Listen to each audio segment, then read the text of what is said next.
From one gamer to another, assuming you are one, allow me to share my video game experiences from 2023.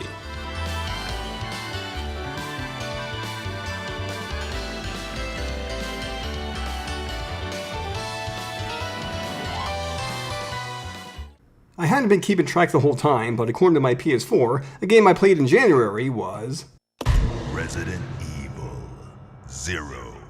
I still have my old GameCube copy, so I knew what I was getting myself into, which was a world of pain and annoyance.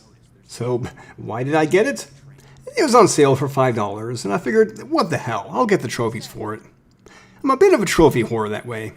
Most of the Resi games have at least 2 playable characters, but Resi 0 does it differently. This game is single-player, 2-character co-op. Your characters can team up with the CPU controlling one of them, but they often have to split up and find key items on their own. It's like Maniac Mansion in that way, if Maniac Mansion had gun-toting special forces blowing away zombies. It sounds like a good idea on paper, but I found it annoying more often than not, since you have to split your sparse resources, and a character can get attacked when you're not looking. And there are no item boxes, which previous games have spoiled me with since they're so damned convenient.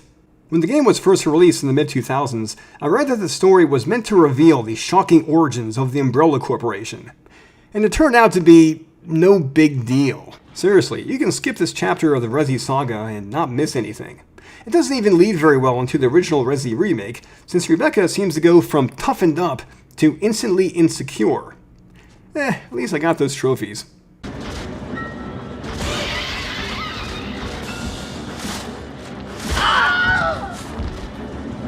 The Excavation of Hobb's Barrow is a Kickstarter project that eventually made its way to the Switch. It's meant to resemble a typical Sierra adventure game of old, which I am not at all nostalgic for, but there was something about it that appealed to me. It may look like masterpiece theater, but it feels like the X-Files.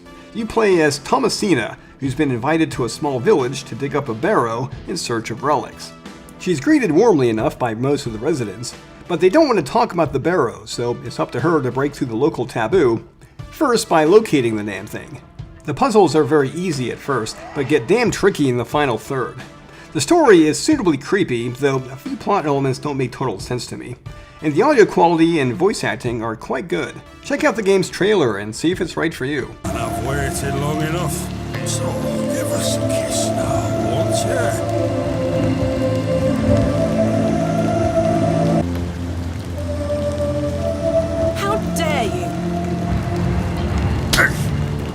Next, we have Persona 3 Portable Remastered. I think the key to the success of the more recent Persona games is the premise. I mean, what teenager wouldn't want to go to school, in real life, and then be a superhero for the rest of the day, even if it's away from the public eye? True, these games are rated mature and thus not meant for teens, but that didn't stop teens from sneaking into Porky's back in the day.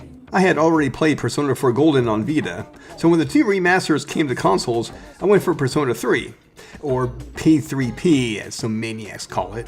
First, an apology, because while I do like dark themes and settings, Persona 3 doesn't do it for me like 4 and 5.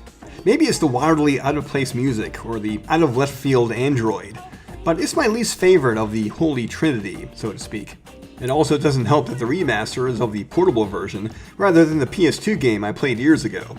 Rather than see characters do things, you have to read what they do in this version, and the graphics just aren't as nice. I suppose Atlus chose the PSP game to remaster since it's already in widescreen, it has the female protagonist as an option, and you can actually control every party member in battle, whereas in the original, only the CPU controlled your partners. Seriously, what the hell was up with that decision? Sadly, there's no definitive edition of Persona 3 with every feature included, but to be honest, I wouldn't be all that into it anyway. Persona 3 is a well-realized game at any rate, and deserving of accolades. I just think that the devs did better with each new installment.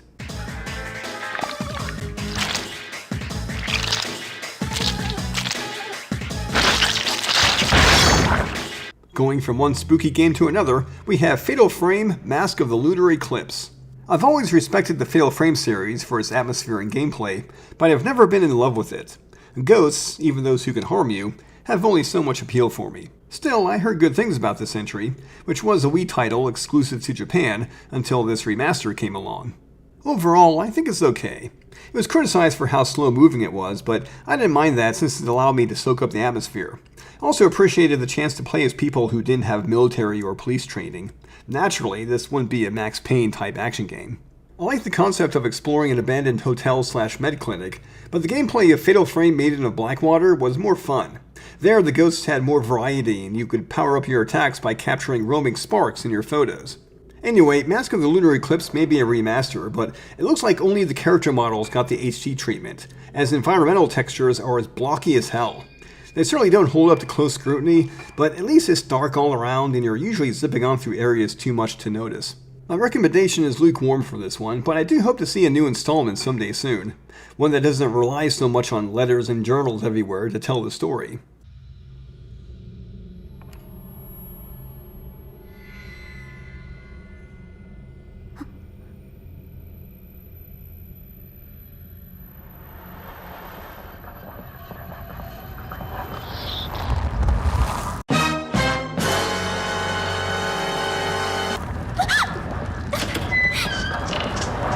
Are you done with Japanese horror? Well, I'm not, as we move on to... Resident Evil 4. I played through the GameCube Classic more times than what could be considered healthy. There's just something cathartic about taking to task countless people who want to skin you alive. Of course, there's just one major flaw about the classic game. You can't shoot and move at the same time. It was a Resident Evil tradition, plus the GameCube controller didn't exactly have the best dual thumbstick setup. That's no problem in the Resi Renaissance though, so in this remake, you can expect dangerous enemies who don't have to dance on rose petals just to give you a fighting chance. What really impresses me is how little cut content there is. There's no magic gondola ride and no lava-spewing dragon heads, but mostly everything else from the original is here, either intact or reimagined. The story sure is different though. It plays out more like a horror movie rather than an action blockbuster. You know, like the Resident Evil movies. That might be for the best, but the original story had a lot of charm to it. It was campy, sure, but hearing Leon crack wise with the villains over the radio was pretty amusing. It was one of the reasons why I repeatedly played the game so much. Yes, even lines like, "'cause boredom kills me." Nonetheless, this remake is another excellent do-over for Capcom. A lot of fans are wondering what'll be remade next, Resi 5 or Code Veronica. Personally, I won't be surprised if they follow up Resi 4 with something brand new.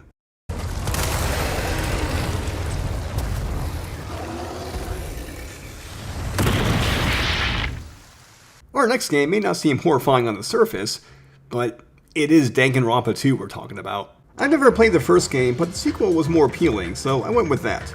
That's what I do sometimes, just go straight for the sequel for what might be the good part. Is this a visual novel that plays like an adventure game, or an adventure game that plays like a visual novel? Either way, it puts the crazy-ass humor from Spike Chunsoft on full display. As many as 15 gifted students are sent to a tropical island to be taught how to be nice and get along. Until Monokuma, the bastardly bear from the first game, arrives with other ideas. He reinitiates the killing game, in which someone can get the chance to leave the island with no strings attached by killing someone and getting away with it. But if the other students correctly figure out who the killer is executed in whatever way Monokuma sees fit. Alternately funny and horrific, Danganronpa 2 presents the killing game in an offbeat way that perhaps only the anime genre can get away with. Characters usually have one-dimensional personalities, but like in any good anime, you can grow to like, or even loathe, each one. When a murder scene is discovered, it's both shocking and invigorating, since it's up to you to figure out not only who did it, but how.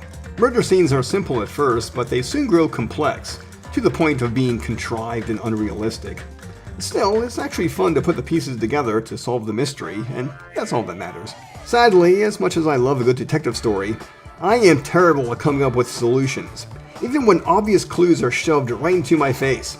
Fortunately, the trial sections of the game guide you along to the solution with the help of arcade-like minigames, where you shoot truth bullets at statements and play a kind of hangman's challenge.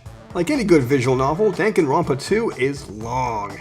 It took me an estimated 80 hours to complete, where I ran around doing the occasional side quest and hitting the A button to advance thousands of dialogue boxes. And you know what? It was worth it, because the ending, which I was warned was nonsensical, had one damned entertaining performance from a voice actress who usually does voices for little boys. This game was such a good emotional thriller/comedy that made me get the third game, which I plan to play little by little. At this rate, I'll be finished with it by next summer. This is what happens when you defy me. Stop it! Hey, hold still. This wooden stick isn't gonna shove itself in, you know? No! That's a no-no!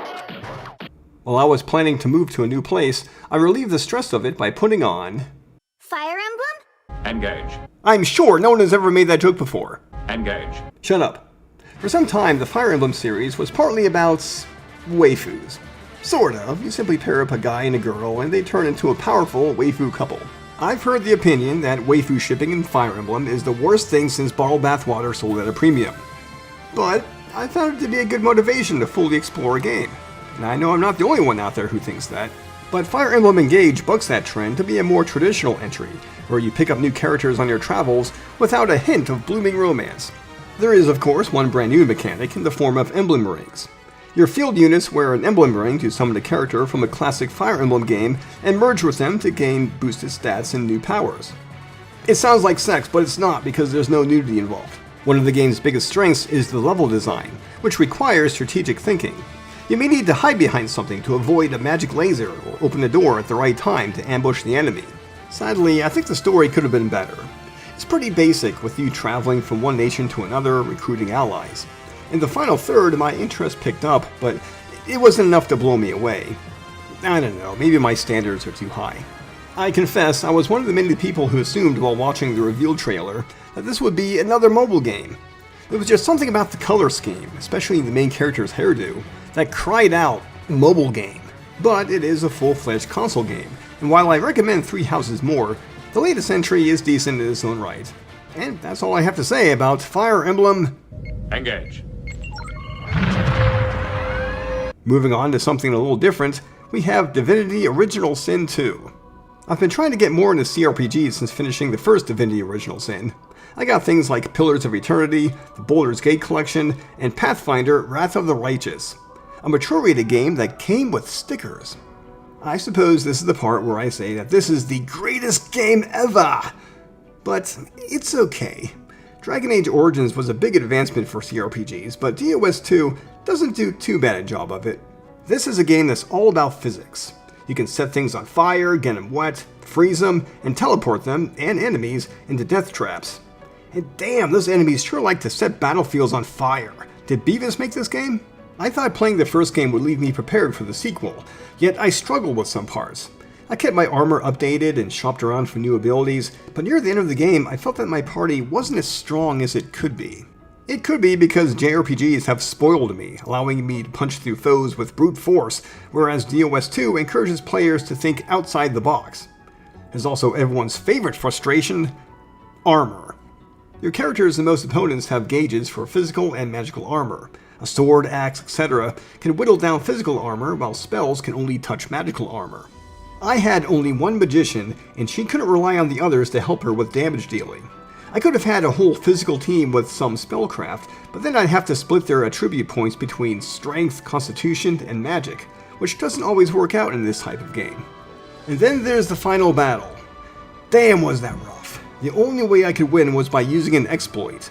And no, I don't mean a mod or a glitch, I mean something the game gives you if you fulfill certain quests. And even that exploit is not a guarantee of success, though I couldn't have done anything without it. Now that I've played both games, I'd say I like the first game's story a little better. Don't get me wrong, the sequel's so-called legacy characters are plenty interesting, but the first game was about defeating a great power, while the second was about searching for power. That's just my preference. The first game also had a main villain with more presence.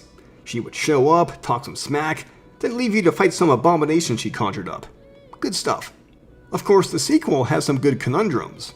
Do you slay the genocidal asshole, or ask him for help, or ignore him altogether? It's up to you. You can even doom an entire city if you really, really want to.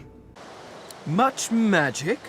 I was controlling the powers of the universe while your people were still... doing whatever it is you used to do. What speciality would you prefer?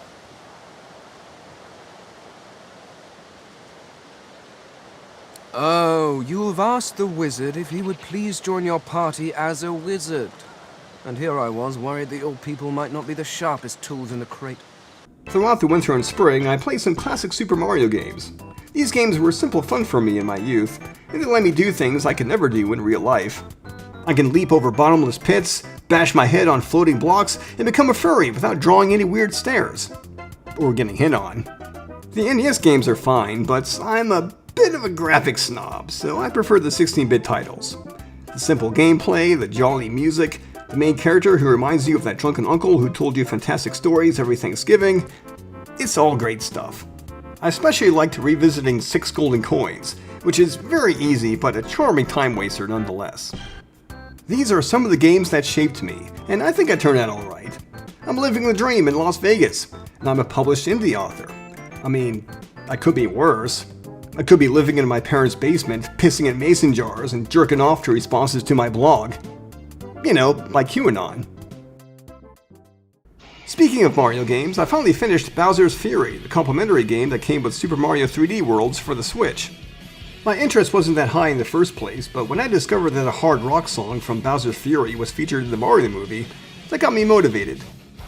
What can I say? It's a Mario game with fun but simple gameplay, and it might be the first true open-world Mario game, if you consider open world as meaning that there's no loading between areas. Your goal is to collect cat coins, which allow you to grow super big and take on Bowser, who's lost his mind to become a kaiju. There's always a bit of suspense as you explore, since Kaiju Bowser's appearance is always incoming. At that time, you have to run and hide if you're not ready to fight, which isn't too difficult. I stopped playing after beating Bowser's ass once and for all, but if I was so inclined, I could continue on to more Daredevil challenges. Next up, we have Atelier Sophie II. And that's all I have to say about that. Well, except maybe this. You're judging me, aren't you? I know you are, because that's what you do! You judge people! Ah! Anyway, yeah, Atelier Sophie 2. What possessed me to play this, much less buy it? I was curious. I heard about this long-running series that recently became popular thanks to Thunder Thighs here, and Sophie 2 was the sequel that no one had seemed to expect. So I just wanted to try out an Atelier game and see if the writers had a story about this particular character that really needed telling. If you can get past the cutesy, innocent style of an Atelier game, it's the alchemy system that will make or break it for you. You use alchemy to make your weapons, armor, accessories, and items. This involves going out in the field and picking up all sorts of raw materials, then mixing them together at your home base. In this game, mixing involves a puzzle game that's like a cross between Tetris and Joules. You make complete lines of one color with special tiles to aid you in order to improve the stats of the item you're trying to make. Later, you can use catalysts that essentially change the game rules to your benefit. You don't have to play, you can just use the auto function to have the CPU place the pieces at random. But if you do that, the item won't be the best it can.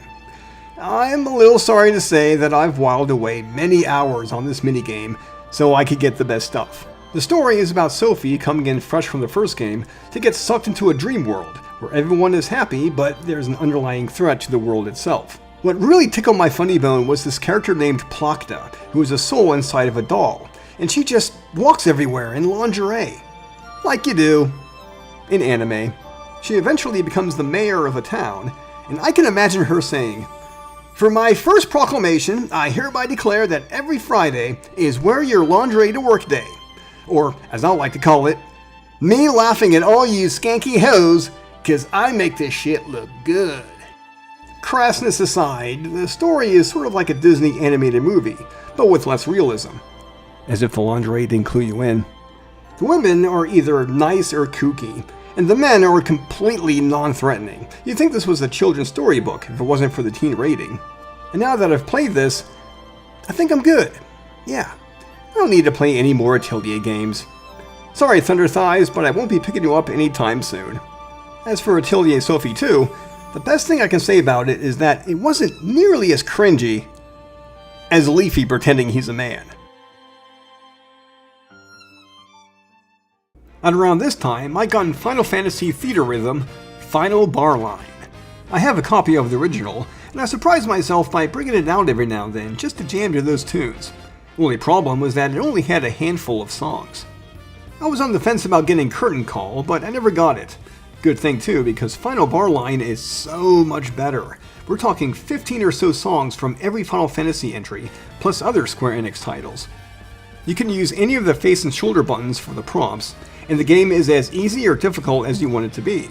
There is a character building mechanic, but you don't have to get too deep into it to, say, get all of the achievements. For me, this is just a great way to enjoy the music of this legendary RPG series. And since I had earned 1 billion crystal points, or whatever they're called, I guess I'd been jamming a lot. There was a time when I played the hell out of Secret of Mana. It was like Zelda, but prettier and with upbeat music. And then I played Final Fantasy VI, or rather 3 on the Super Nintendo, and my little teenage mind was blown to smithereens. Both games were about insidious empires up to no good, but Final Fantasy VI had more mature themes, such as suicide, forbidden love, and betrayal. This game taught me that stories in video games can get better. They can also get worse, but whatever. When the Pixel Perfect games were released on consoles, I couldn't help but play through this entry again for the millionth time. It certainly looks better than the mobile version, but for some inexplicable reason, they removed any sense of shading from the character sprites.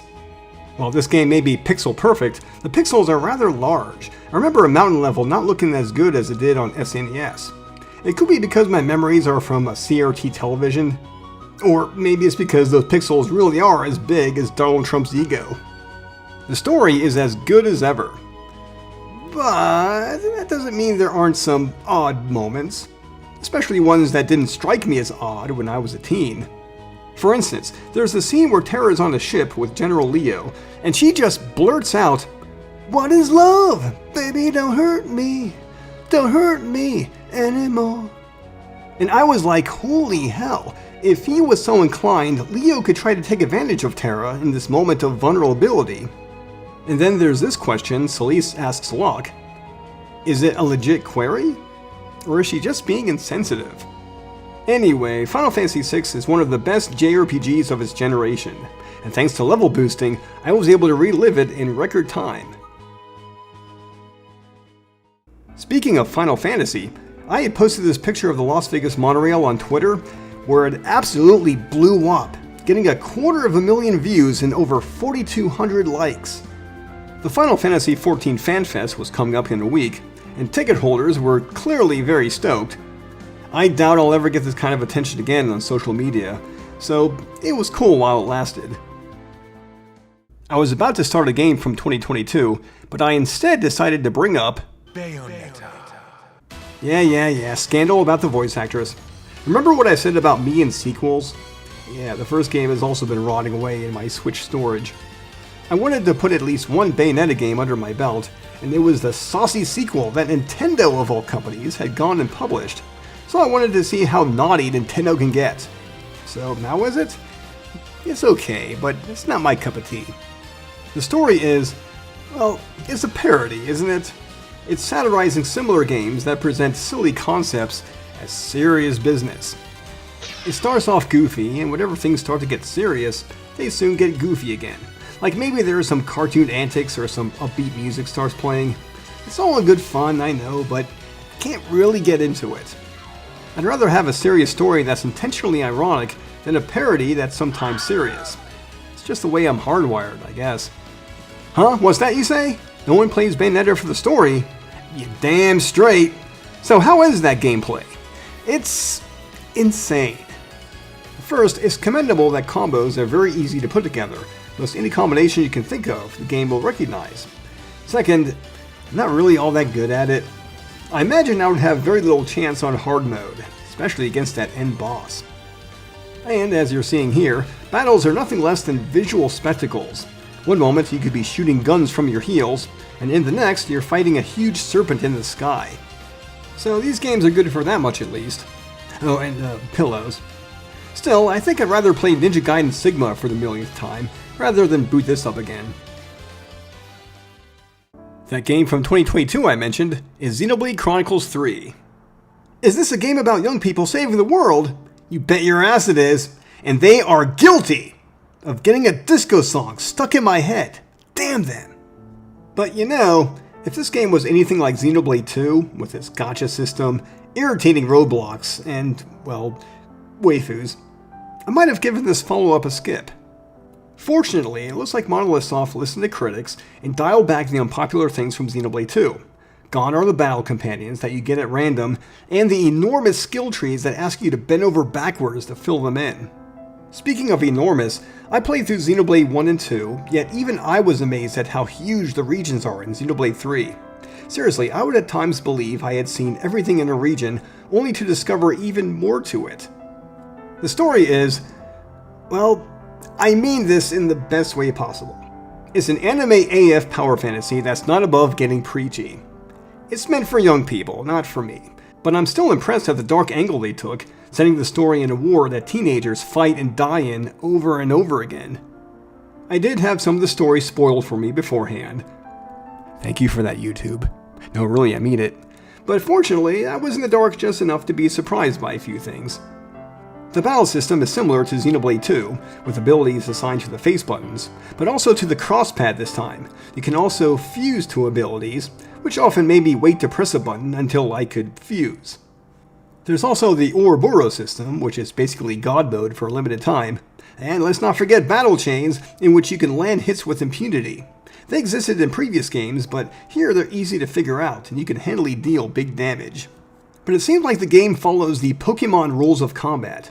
So you can punch the ever-living shit out of a soldier in your Evangelion-type mecha, and you'll just be putting him to sleep. And maybe you'll leave behind aspirin as a courtesy. You can employ strategy in the form of combos and equipment layouts, or you can do what I did, level grind like hell. As long as you're at least 10 levels above a boss, they'll hardly touch you. I'm sure you can do it. It'll only take you about 110 hours. The game was criticized for being a Switch exclusive, since the underpowered machine can't make the game look the best it could. The frame rate hovers around 30 with dips here and there, and the resolution seems to be under 720p in normal gameplay. It's disappointing, but at least the game never crashed for me, though it came close this one time, and the battles and cutscenes are always fun to watch. One of my favorite characters is the wisecracking Uni. I mean, look at her. She's got those wings on her head. They are adorable. Oh, but they can't be practical. I mean, there's just no way. Oh my god, look at her go! I mean, wow! I'm sure there's no deadly pressure put on her neck at all. No, she's operating on video game logic. That was over way too soon. Hear that, Noah? Lance wants something a bit meatier. Next up is Chained Echoes. I'm not really one for indie games. I made exceptions here and there, but it's not like I seek them out, especially ones that look like glorified Atari 2600 titles. I might have given Chained Echoes a skip if not for the glowing YouTube reviews it had. You see, games industry, YouTube is your friend, not your enemy. Just so long as you put out a good product. Considering the beautiful graphics and level design, it's hard to believe this game was made by just one guy, Matthias Linde, in Germany, except for the music. He was inspired by classic JRPGs, and he clearly put his all into making one himself. I would say I'm incredibly jealous, but I can't see myself spending 7 years on just one project by my lonesome. The story is about a war that had lasted for 150 years until there happened a catastrophic event. A year of peace ensued until some royal asshole broke it, because he wants peace, you see, but he also wants to rule everything. Sounds reasonable. There are dark themes of tyranny, betrayal, and even nuclear deterrence. But in true JRPG fashion, there's silly stuff too, such as a battle against a sentient shish kebab, and an insanely difficult monster that can be beaten by feeding it a berry. And this story was definitely not written by committee. There was no producer who could say, "No, you can't have this content," which is thinly veiled criticism of the Catholic Church. Mr. Linde. Also in typical JRPG fashion, the world is a mishmash of concepts. You have castles and swords, but you also have flying battle armors and air conditioners. And I love the inventiveness of the boss designs, such as this thing, and this thing, and these bad boys. The soundtrack, though, is underwhelming. It's a bunch of orchestral tunes that sound okay, but there are no catchy beats. Any tempo you might hear comes from drums that are drowned out. There's also no level grinding because there's no XP, Small battles give you loot, crafting material, and skill points, but to level up, you need to beat bosses and finish side quests. I know Matthias Linda wanted to do things differently in his game, but I like level grinding. I honestly don't care much for this restriction that you'd normally find in CRPGs. It's just my opinion, of course. I'm sure many others love the challenge. I do recommend the game, especially at its low price, but I have a love-hate relationship with it.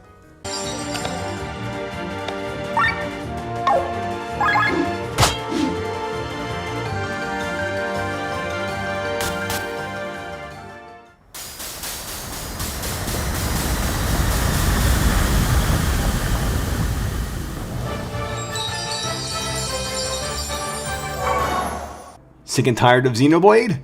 Too bad, cause we got future redeemed. A lot of season passes suck, especially when their content isn't sold separately. At least with Xenoblade 3, you get an entire game that serves as a prequel. A prequel this may be, but it does serve to clarify some plot points in the main story.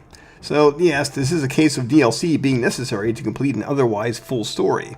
Another purpose of the prequel is to give fan service. No, not that kind. It features Shulk and Rex from the first two games, and they're all grown up and really ripped. And Shulk never found himself a good barber, and Rex had a severe shaving accident. The gameplay has some key differences to the original. Gone are the Ouroboros forms, replaced with Unity combos, which aren't as fun to watch. There also aren't any heroes, which are NPCs that join your party, with one exception. You get a lot of bonus experience from the get-go, which makes leveling up very easy and quick.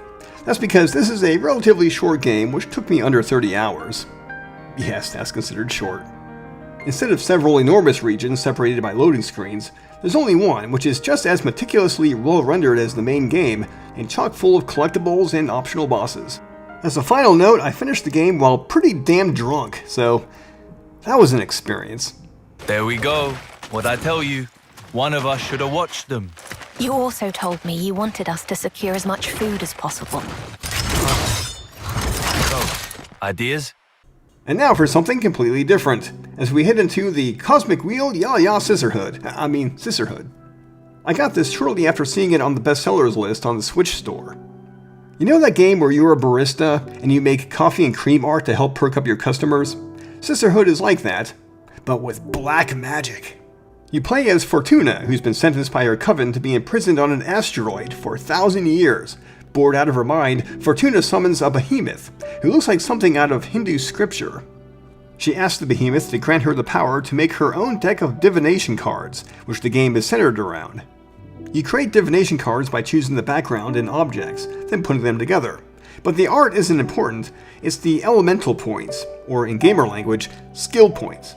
Whenever you do a card reading for someone, you pick one at random, and that card unlocks a number of different divinations, depending on its skill points. So this system is based on randomness and choice. You can give someone a happy future, or you can be an asshole and totally wreck them. It's up to you, if you play your cards right. The first half of the story is about the responsibility one has as a fortune teller. The second half is about politics. Not real world politics, but in-universe politics. I thought it was really fascinating, but if politics is something that usually has you break out in hives, then this game probably won't be for you. Still, it's an interesting and emotional story that took me just over 10 hours to complete. The midway point had a plot twist that left my head spinning, just like the time when Tucker Carlson's ass got fired.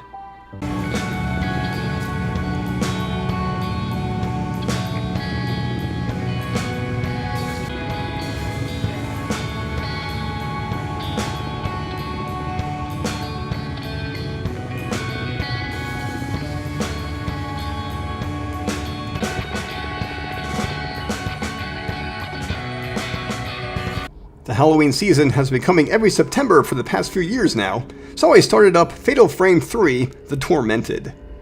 Confession time, I tried this game a few years ago, but I got my ass handed to me by this flying ghost that hit really hard. And that was on normal mode, so this time I tried easy mode. I am not proud. This game borrows a page from A Nightmare on Elm Street. Your heroes not only explore a haunted ruin, but they do it in their dreams. The starting character is Ray, who had lost her fiancé in a car wreck. She sees him in her dreams in the ruins, but there's also a tattooed woman who has inflicted a curse on her. Let's go over the good and the bad. First, the good. The latest HD games may have more detail, but there's something about the PlayStation 2 games that make them spookier. It could be the lighting and shadow, which aren't realistic, but they do look surreal, making the ruins appear otherworldly. It can also be the semi-static camera angles, which allow you to spot ghosts around corners that your character should not be able to see. And the music and ambient sound gave me that Silent Hill 2 feeling that so creeps me the hell out. And now the bad. Some of the default options suck. Imagine going into first person where you move your feet with the right stick and your aim with the left. Unless you're left-handed, I suppose, it feels very unnatural. Fortunately, you can reverse this in the options. Also, the sliders for the music and sound effects are halfway by default. It could be because of the high-frequency ambient sound that's supposed to be suspenseful, but instead they're annoying. And since there are no tank controls, the switching camera perspective makes moving around a bit cumbersome, but I got used to it, especially since you could just press a button to run forward. Although there may be some story continuity, any Fatal Frame title is a good starting point. The HD games have motion controls, which I prefer, but the early games have more effective frights.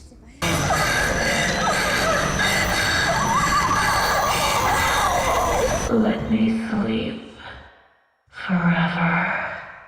As much as I really wanted to play Skull Island Rise of Kong, I got Super Mario Bros. Wonder instead. It's like Sonic! Except the fans aren't complaining it's not fast enough. You might think this game is a no-brainer for me, right? Except it's not. Not really. I've played 2 of the new Super Mario games, and they just didn't do it for me. I found that I prefer the 3D games more. But you know what? I like the level design of the latest Donkey Kong Country games, and the variety found in Super Mario 3D World.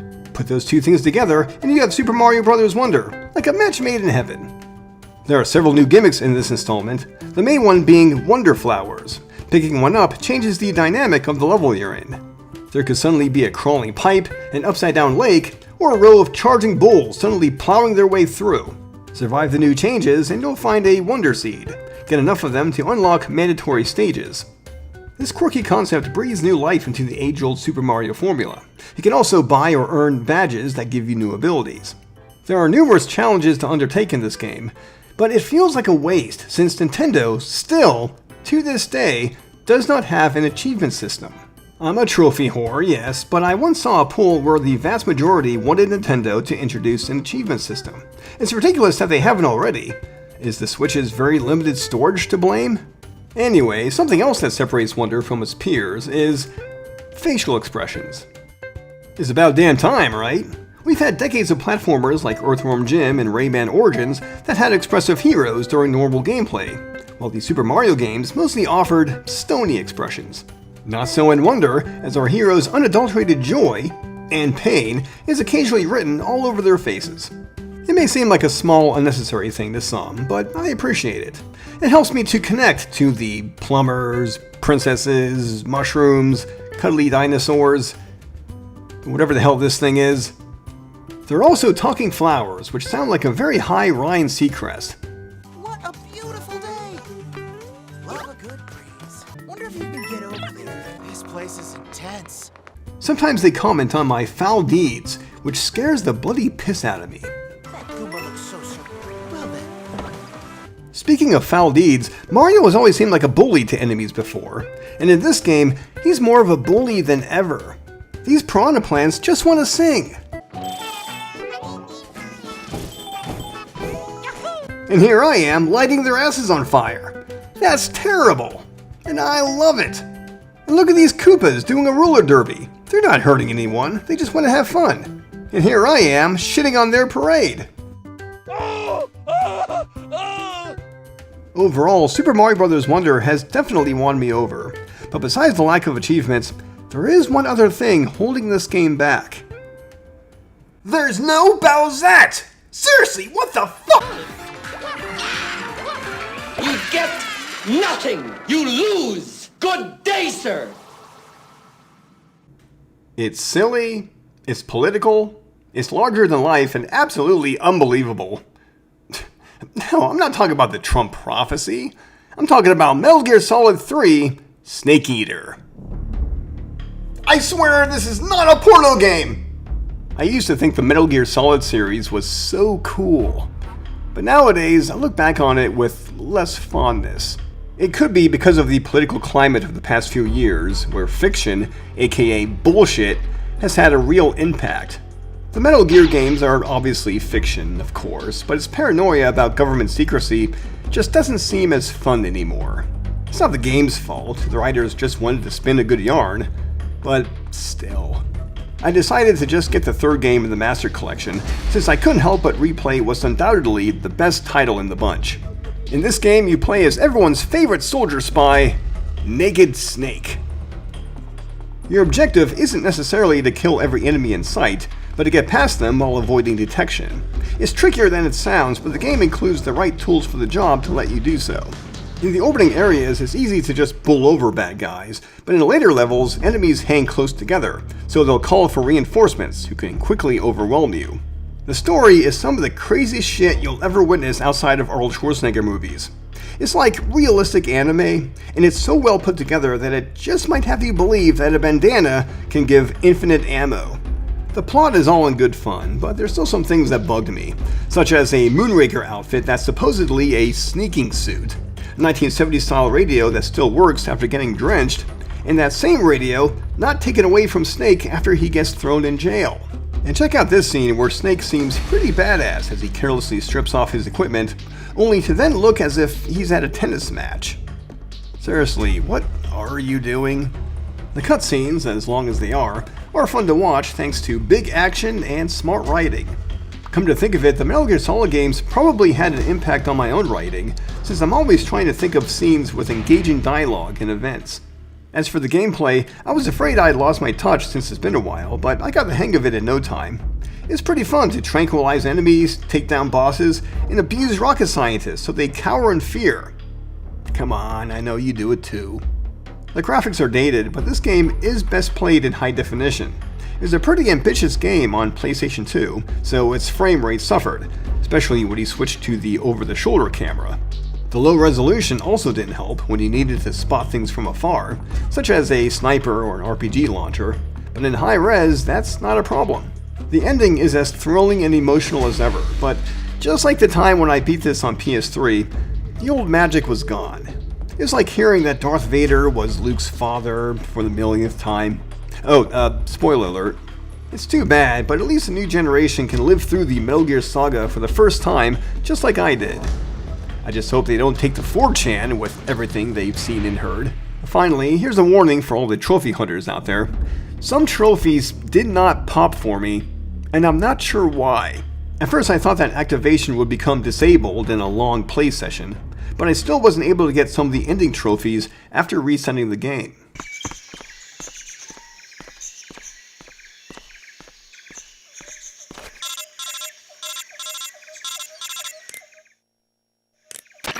Snake, when you meet Sokolov, don't go in wearing that mask. Why? He won't like it. Won't like it? No.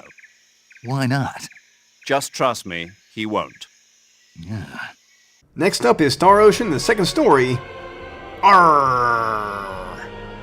With so many JRPGs under my belt, you'd think I finished at least one Star Ocean game, but I never did. There was just too much bad buzz about the series, such as an extremely disappointing plot twist, a leading man with a stupid name and stupider sidekicks, and an open world design with difficulty spikes and an incomprehensible story. But there was always Star Ocean the second story, which was not only said to be the best of the series, but one of the best games on PlayStation. And now we have a remake, so how does it add up? First of all, this was a pleasant surprise. The first Star Ocean game had gotten the HD treatment, but that was of the PSP remake, so it looked kind of funky. Star Ocean 2, its actual name be damned, is a full-on remake. Kind of, the sprites and voice work are older assets. While the characters are pixel art, the world looks rather realistic, especially the world map where towns and cities no longer look like dioramas dropped in the middle of nowhere. There are two starting characters who have very different backgrounds. I chose Claude, the Pan-Galactic Federation officer. Claude's mission is to explore strange new worlds, to seek out new life and new civilizations, to boldly go into the arms of this cute girl. Roddenberry would be proud. Combat is very similar to the Tales games, including how you can only attack an enemy from the side. Unfortunately, there's no manual blocking. Instead, you have guts, a statistic that determines how often you automatically block. Battles were mostly manageable for me, although there were these things that could turn me to stone, and these bitchy sorceresses who like to blow fire up my ass. I hate them, I hate them, I hate them! Of course, once I got into additional physical fighters, I had an easier time of it. You meet some supporting characters in the main story, while others have to be found, but all of them are optional recruitments. I found that the male characters are usually reluctant to join you, so they give you shit at first, but the female characters are sassy, rather thirsty, and all too eager to join. God, I love JRPGs. So... you got Mickey Mouse's stiffened corpse back there, or what? As I learned in my copy of a guide to Japanese role-playing games, you can break the difficulty balance fairly early on. I won't bore you with the details, because that's what other YouTubers are for. I used 3 other channels to help me gain an edge, and before long I was riding a bunny, or maybe I am the bunny, across the continent where not even mountain ranges could get in my way. Can you do this in Starfield? I didn't think so. The game took me about 35 hours to beat, which isn't too short or too long. No 70-hour sprawling epic here like Final Fantasy VII. I have some reservations about the game, but I do think it's great, and now it has a beautiful remake that's easily better than any previous version, especially thanks to quality of life features. Finally, here's a little pointer. There's a private action where you can talk to this girl here. But don't do it! Not unless you want to throw a monkey wrench into your game, in which case, happy trails!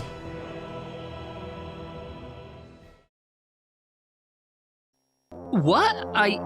Listen, what would possibly make you think that I shouldn't have used my phase gun? That could only mean one thing. Whoa! Where the hell am I? Damn it, it's locked! Guess I'm blasting my way through. Yeah, it's sure dirty where I come from anyway. But I am my own man. I hardly did anything worth thanking me for. I'd say that was 8 out of 10. Are you sure it's alright if I just barge in? Do you have any idea what you're doing? How are we supposed to accomplish anything if you're going to be that scared? That was easier than I thought. The realm of infinite possibility. I can and I will. I have my sword of light. I'm fine. I've got a cast iron stomach. I'm so fucked up. Yes, you are, Shinji. Finally, we have Super Mario RPG. You know, Sonic has his own RPG. It was published by Sega, of course, but it was made by BioWare. BioWare also made my #1 favorite video game, Dragon Age Origins. Hell, they made some of the best games ever, yet no one gives a shit about Sonic Chronicles. So what I'm saying is, God damn it, BioWare, what happened to you? Anyway, here's Super Mario RPG, which is only the 9th remake in this video. Even Metal Gear Solid 3 is getting remade, holy shit. Back in 1996, this was a big surprise. I never would have thought to see platform elements like in a Mario game in an RPG. And that's why I play the games, I don't make them. Playing this was a nostalgia rush, since I had forgotten many things about it, such as details about the wedding and Mole Mountain. You know how a game is usually easy at first and then gets harder? For this game, it was the opposite for me. The first few stages were pretty hairy, but once I got 3 characters and was able to buy equipment, my fear of a game over diminished. And of course, it helped that I got back into the groove of things, pressing the A button at the right times to increase attack and defense. It's tricky, but if I can beat the Shadow Hearts games, this game shouldn't have been a problem. The story is, well, you know, it's not very deep. It's basically about a new enemy that appears who unleashes an army of sentient weapons across the land. I've heard that this game is the funniest of all the Mario RPGs, and I think I see what the critics mean. As much as I've enjoyed the 3DS games, they didn't have slapstick humor that was as effective as in the RPG original, and I think I laughed at this remake more often than I did at the original all those years ago. I've also heard praise for this remake being very faithful to the original, but I don't think that's necessarily a good thing. Everything's animated well enough, but I thought some of the character designs had room for improvement. I'm pretty sure the characters look the way they did due to hardware limitations, such as with resolution. On Switch though, this guy Booster could have been boosted with more polygons to give him more personality. That's what I think anyway. Which I'm pretty sure puts me in the minority. The game maintains the isometric perspective, but there are cutscenes that look cinematic. And if I squint hard enough, it's almost like I'm playing Baldur's Gate 3. And then I open my eyes wide again and I cry myself to sleep. Overall, this is a damn good game, but there is one thing holding it back. There's no Luigi! And I'm strangely okay with that. And now, the difference between an adult game and a kid's game.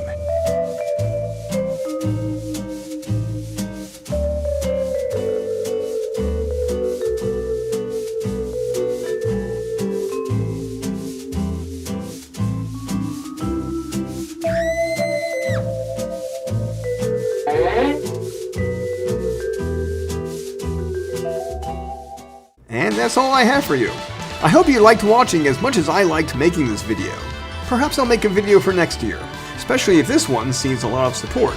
And if you want to be really awesome, give my books a try. I especially recommend either of the ones you're seeing here. The link is in the description below.